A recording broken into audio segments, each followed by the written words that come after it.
You know how they say that, over time, we become part of the house's furniture?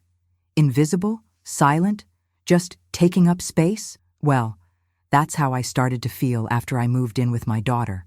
I thought I was being welcomed, but in reality, I was being shoved into a corner, like someone who keeps an old piece of furniture that no longer serves a purpose, but hasn't yet had the courage to throw away.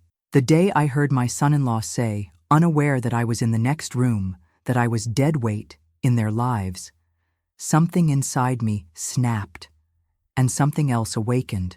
It wasn't just sadness. It was a wake-up call. That comment was the trigger for a transformation I hadn't known I was capable of experiencing until then. This story isn't about regrets. It's about choices. And my choice was not to let my old age be a burden, not for them, not for me. I discovered that there was still much within me that was alive, pulsing, just waiting for a chance to blossom again.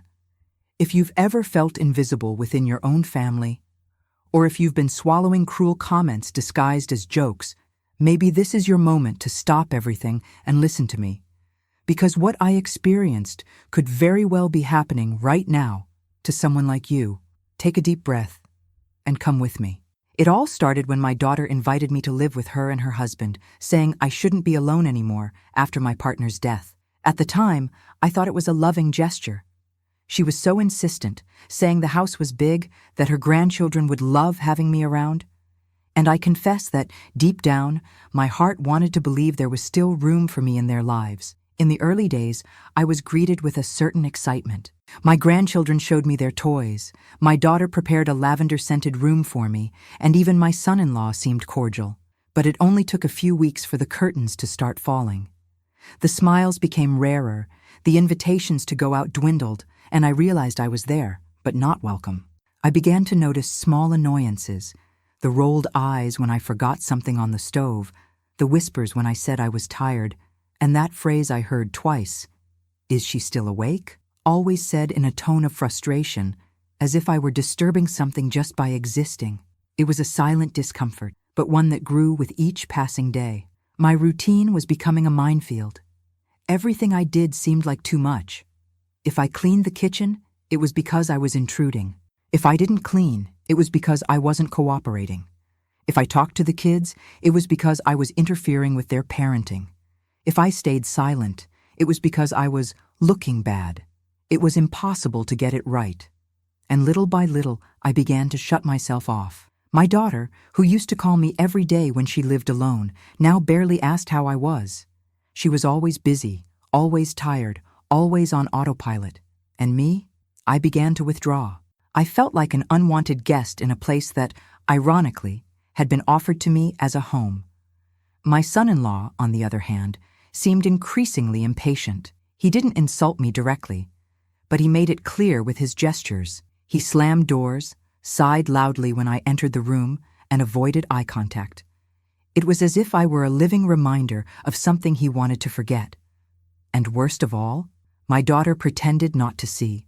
It was on a gray Wednesday morning that everything changed. And it wasn't because of something grand, but because of a phrase thrown into the wind, said in the wrong place, but heard by me with the clarity of a punch. In that moment, I knew that if I did nothing, they would finish what they had already started. Erase me. Hooray. It was early. The house was still waking, and I was already in the kitchen, making coffee as usual. I enjoyed that morning silence, that moment when no one expected anything from me.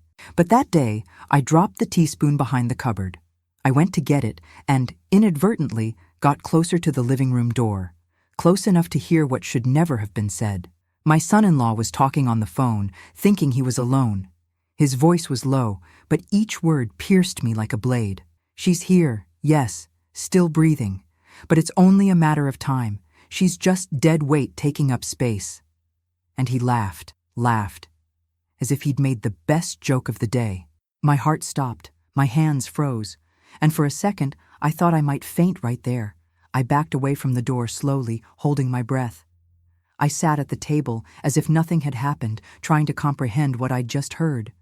Was it about me? It couldn't be. But of course it was. It was a stark portrait of how he saw me, and perhaps how he'd always seen me. Not as a mother-in-law, nor as a human being, but as a walking nuisance. When my daughter walked into the kitchen a few minutes later, I looked at her with different eyes. I tried to find some hint of complicity in her, but she just grabbed her phone, said she was late, and left. Not a word about the coffee I'd made, not a single glance in my eyes. And then I knew. She knew. Maybe not the words, but the feelings. I choked back tears. I didn't want anyone to see my tears, because in that moment, I realized that crying would be giving them exactly what they expected: weakness. I decided my pain wouldn't be displayed. It would be stored, decanted, matured, until it became strength. I returned to my room with light steps, but with a heavy heart. I looked in the mirror, and for the first time in a long time, faced that woman with wrinkles, with marks, with memories. And I said softly, "You're still alive, and they'll have to remember that." It wasn't a promise of revenge. It was a pact with myself. It was that day I stopped expecting change from them, and I began planning my own transformation. If I was dead weight in my son-in-law's eyes, then let them see me one day as the force they couldn't bring down. After that day, I didn't confront anyone. I didn't yell, I didn't cry, I didn't ask for explanations. I just observed. I discovered that silence, when chosen consciously, is a powerful tool. I began to use my eyes as a magnifying glass and my memory as a diary. Every gesture, every snide comment, every impatient glance, everything became a clue.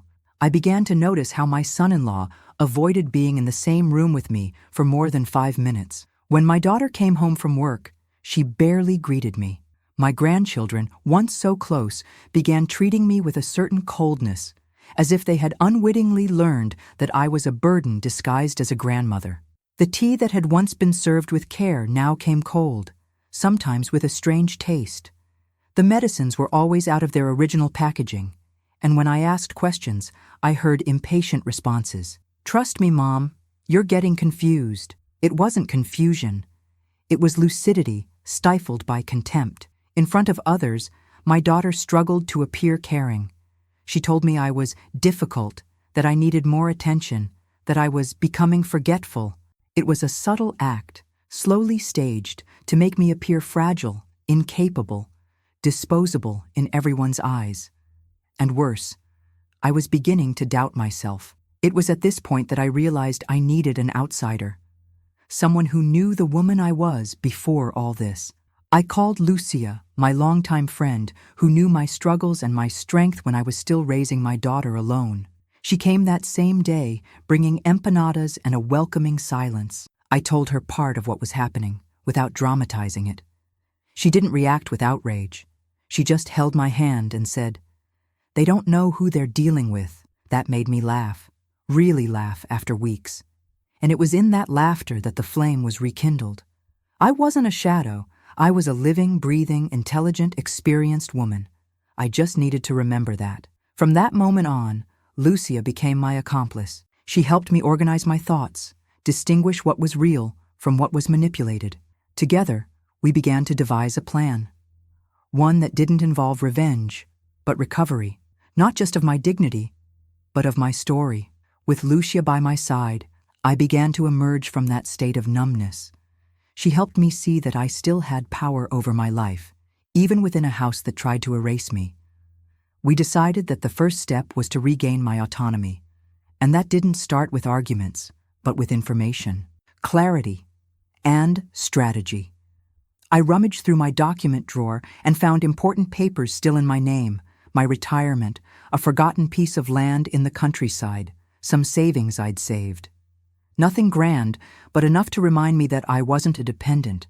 I was just being treated as such. I also started recording everything.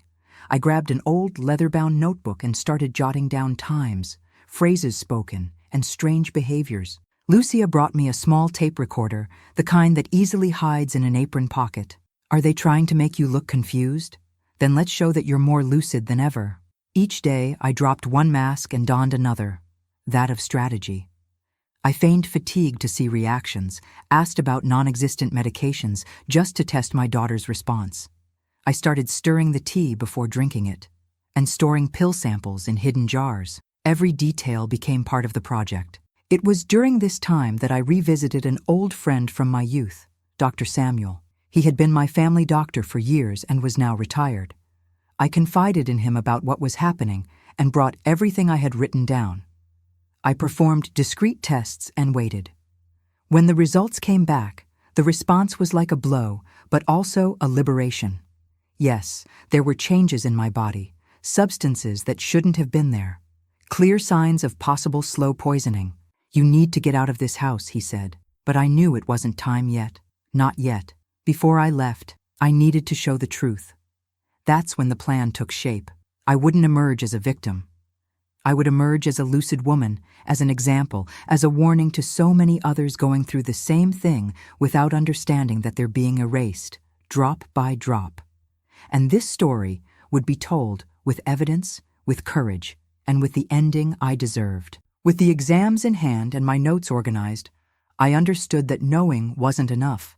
I needed to prove it. I began to move more firmly, but still maintaining the fragile appearance they expected. The more they believed in my decline, the more freedom I would have to act without arousing suspicion. I asked Lucia to help me with something more delicate, installing small hidden cameras in strategic locations around the house. Nothing invasive, just enough to record what was happening in the kitchen, the hallways, and especially when I was left alone with tea or pills. It was risky, but necessary. I began receiving discreet visits from a trusted friend of Lucia's, a young lawyer who worked on cases of psychological abuse against the elderly. I told my story in detail, shared evidence, and provided copies of reports and recordings. She listened attentively and said, "What they're doing to you is a crime. But don't worry, we'll act intelligently." Meanwhile, my daughter and son-in-law remained at the theater. She said she was concerned about my mental health. He casually suggested that I might need counseling. They spoke as if they were caring for me. But they were already calmly mapping out the path to removing me from their own lives. Without fuss, without apparent guilt. That's when an idea came to me. If they wanted me out of the picture, I'd give them the illusion of control. I said I was considering donating some of my wealth to charity. I watched my son-in-law's face closely when he heard this. His expression was one of surprise, and then suspicion. That unsettled them.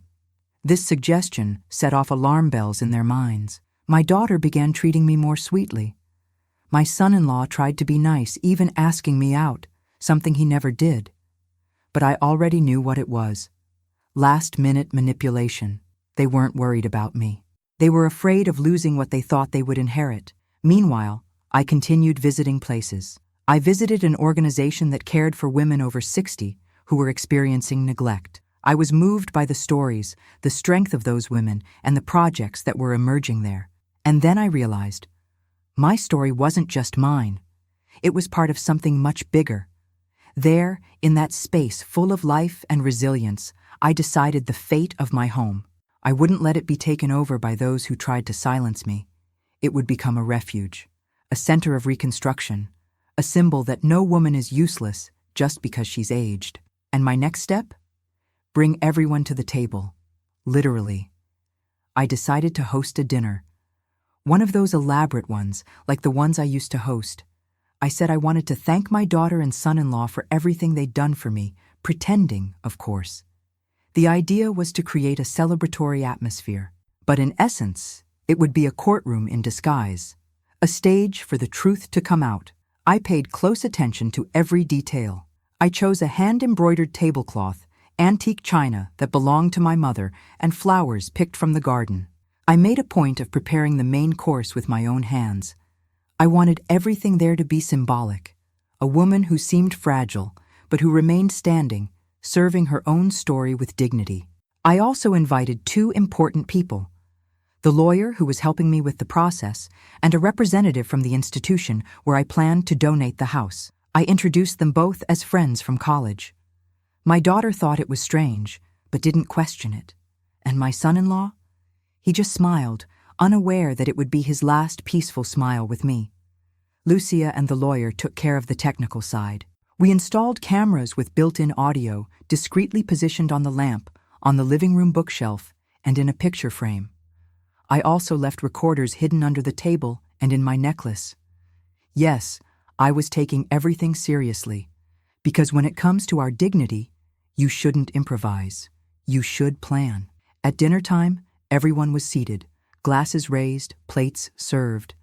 I waited for the exact moment, that moment when silence descends after the first bites. I stood up slowly, touched my necklace, and asked to speak. Before we toast, I want to tell you something important. Not about me, but about what they did to me. My daughter froze.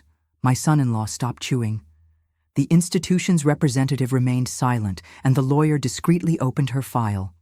I then began to narrate everything. The phrases I'd heard, the strange symptoms, the tests, the recordings. Each word was a knife cutting through the fabric of the lie they so proudly wore. When I finished, I handed copies of the reports and audio recordings to everyone at the table. You wanted me to disappear in silence, but I chose to reappear with evidence. My voice didn't tremble. My eyes didn't cry. I was, at last, the woman they'd tried to reduce to nothing, now transformed into a voice, into truth, into a living denunciation. The silence that followed my speech was deathly. My daughter, pale, stared at the papers as if unable to comprehend what was before her. My son-in-law, on the other hand, lost his veneer in seconds. He stood up abruptly, tried to deny it, stammered accusations of paranoia, but the lawyer was firm.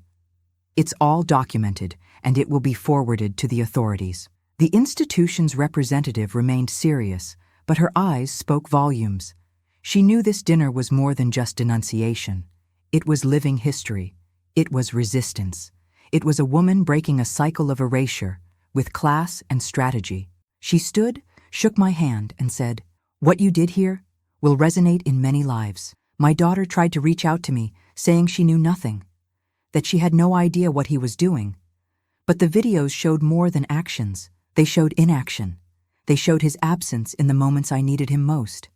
And this absence was also a form of violence, of complicity. There was no scandal. There were no slaps or shouting. There was shame, silence, and the slow fall of two people who built a castle of lies around my pain. What they didn't expect was that I, considered dead weight, would still be able to carry my own story on my shoulders and put it in its rightful place. In the days that followed, we handed over all the materials to the police and the public prosecutor's office. The lawyer followed every step of the process. My son-in-law was formally investigated for attempted murder and abuse. And my daughter, well, she chose to distance herself. She didn't apologize. She just disappeared. And maybe it was for the best. Meanwhile, the house began to change. I removed old furniture, opened the windows, and let the light in. Every space that had previously held silence and contempt would now be occupied by new voices. Young architects, women over 60, stories beginning again where there had once been pain. My home would be a symbol of a new beginning, not of inheritance, but of life. Seeing my son-in-law called to testify, my son, because I still saw him as a son because of our time together, trying to justify the unjustifiable, didn't bring me pleasure. But it brought justice. And more than that, it brought peace. Because in the end, it wasn't about punishment. It was about the end of a cycle. And some cycles only end when the truth is courageously exposed. With their departure and the process underway, the house seemed to breathe again. It was as if the rooms, previously stifled by contempt and silence, had a voice again. I began the renovations slowly, not just the physical ones, but the emotional ones as well. Every painted wall, every donated piece of furniture was a symbol that the past was being reinterpreted. I decided the house would become a support center for women over 60, a place where they could create, study, talk, and above all, rediscover themselves. I named it Casa Aurora because I wanted every woman who entered to feel that a new day was possible, that there was still light after the darkness. I invited Lucia to be my partner in the project.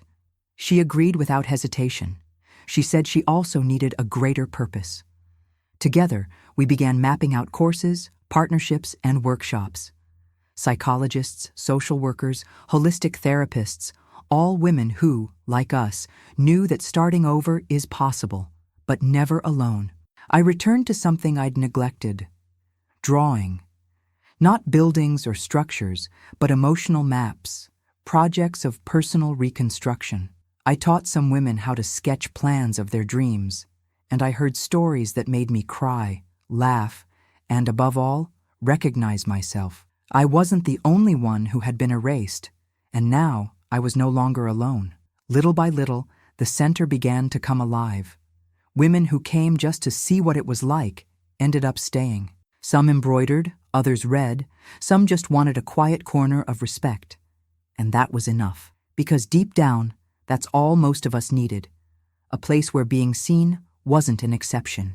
Victor, an old friend who resurfaced after all this, became our supporter. He helped us secure sponsorship, recommended professionals, and brought new ideas. He never asked me for anything in return. He simply said he was grateful I hadn't let myself fade away. And me? I was grateful that there were still people who recognized value where others only saw age. Casa Aurora quickly became more than a shelter. It was a beacon of light for those who had already accepted living in the shadows. And it was there, amidst cups of tea, late-night laughter, and heartfelt confidences, that I realized my story wasn't over yet. It was just beginning again, with firmer lines and brighter colors. One day, between a painting class and a discussion about self-esteem, I received a letter. The handwriting was familiar, but shaky. It was from my daughter. It contained few words, mostly dry. No direct mention of what had happened. Just a request. Can we talk? For a moment I hesitated. Part of me wanted to ignore it, but another wanted to understand. We arranged to meet at Casa Aurora itself, not in the main living room, but in one of the more intimate spaces, decorated with light fabrics and floor cushions. When she arrived, I saw that time had also left its mark on her, not physically, but in her eyes, in the embarrassed look of someone who realized too late the damage she'd caused. She sat in silence. I waited for her to speak first, and she did. She said she didn't know everything, that she trusted her husband too much, that she believed I was overreacting, as he put it, that she didn't want to face the truth because it would force her to see her own complacency. It was a timid, fragmented apology, but still, a start. I didn't cry. I didn't hug her either. I just said firmly, "You don't have to be perfect, daughter, but you do have to be honest, with others and with yourself." I told her what I'd lived in silence. I showed her the papers, the recordings, the exams, not to accuse her, but to show her that the pain she ignored had a form, a name, and consequences. She cried. She asked for a second chance. She said she wanted to come back, rebuild, be present, and I listened attentively. But in the end, she calmly said, "A mother's love continues, but coexistence, that takes time, and real time, because forgiveness isn't amnesia. It's recognition without repetition." When she left, I left the room and walked to the garden of Casa Aurora. The flowers were blooming, and the wind carried the scent of lavender. I took a deep breath and realized something I hadn't truly felt before. Lightness. I had faced my past, looked into the eyes of my own pain, and finally named it. That late afternoon, I understood that my mission wasn't to rebuild ties with those who failed to care for me, but rather to strengthen ties with myself and with the women who were, day after day, rediscovering their worth under that same roof. Bonds of truth, of respect, of presence. At 76, I finally understood what it means to truly be alive. It's not just breathing, following routines, or smiling to mask the pain. Being alive is choosing yourself every day, even when the world tries to convince you your time has passed. It's saying no to fading away. It's rising from your chair with a straight spine, even when your heart is still bent from old hurts. I look around and see women who arrived here just like me, heads down, disbelieved, treated like antique furniture in a corner of the room. Today, these same women dance, embroider, create, dream. One said to me the other day, "Here, I remembered that I still exist," and that's when I realized this was my legacy. Casa Aurora is not just a physical building, it's a symbol. A silent cry from all of us who have been ignored, silenced, and used. A reminder that age doesn't diminish our value. It only reveals those who truly knew how to love us completely, without trying to mold or erase us. Today, when people ask me how I managed to endure so much, I answer with a smile. I didn't endure. I transformed. I took every tear and used it as cement to rebuild myself, not as the woman I was, but as the woman I chose to be, free, whole, and deeply mine. Victor is still around. We never talk about romance. Our bond is different. It's admiration, partnership, respect. He always tells me, "You're not a burden, Caroline. You're a foundation." And every time he says it, I smile, because now I believe it. If you've made it this far, perhaps you too need to believe again. Maybe you're sitting there, silent, thinking you're exaggerating, when in fact you're being suffocated in silence. But I tell you, with all the love I've discovered within me, you're still alive, and your story isn't over yet. If this story touched you in any way, if at any point you saw yourself in my footsteps, in my silences, or in my choices, I want to extend an invitation to you. Share here in the comments which city you're talking about, and if you've ever experienced something similar. Your story could be the push another woman needs to get back on her feet. Sometimes, all someone needs is to know that you are not alone. And if you want to continue following stories like this, of resilience, dignity, and rebirth after 60, subscribe to the channel here and turn on notifications. Every week there's a new beginning waiting for you, just because your story isn't over yet either.